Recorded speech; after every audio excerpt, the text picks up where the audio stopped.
Proverbe chapitre 3. Mon fils, n'oublie pas mon enseignement, et que ton cœur garde mes commandements, car ils t'ajouteront un prolongement de jours et des années de vie et la paix.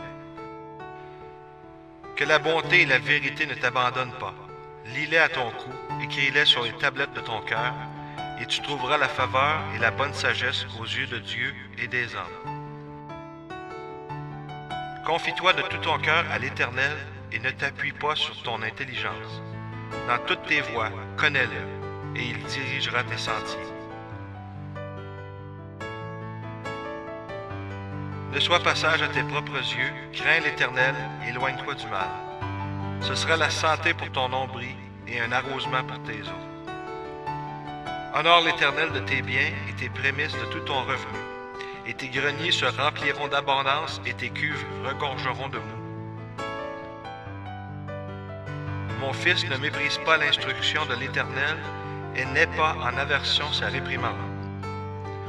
Car celui que l'Éternel aime, il le discipline, comme son père le fils auquel il prend plaisir. Bienheureux l'homme qui trouve la sagesse et l'homme qui obtient l'intelligence, car son acquisition est meilleure que l'acquisition de l'argent, et son revenu est meilleur que l'or fin. Elle est plus précieuse que les rubis, et aucune des choses auxquelles tu prends plaisir ne l'égale. Longueur de jour est dans sa droite, dans sa gauche, richesse et honneur. Ses voies sont des voies agréables, et tous ses sentiers sont paix.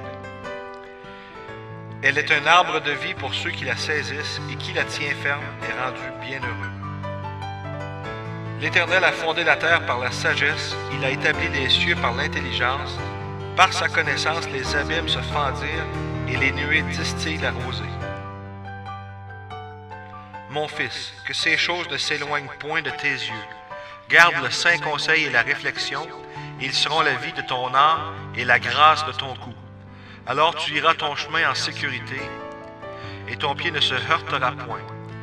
Si tu te couches, tu n'auras point de crainte, mais tu te coucheras et ton sommeil sera doux. Ne crains pas la frayeur subite, ni la ruine des méchants quand elle surviendra, car l'Éternel sera ta confiance et il gardera ton pied d'être pris. Ne refuse pas le bien à celui à qui il est dû, quand il est au pouvoir de ta main de le faire.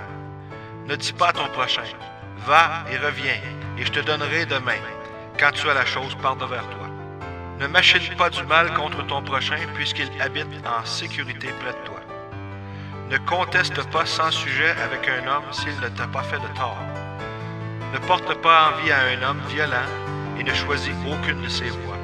Car l'Éternel a en abomination le pervers et son secret est avec les hommes droits.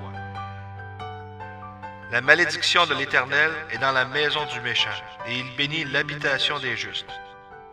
Certes, il se moque des moqueurs et il donne la grâce aux débonnaires. Les sages hériteront la gloire, mais la honte est l'élévation des sots.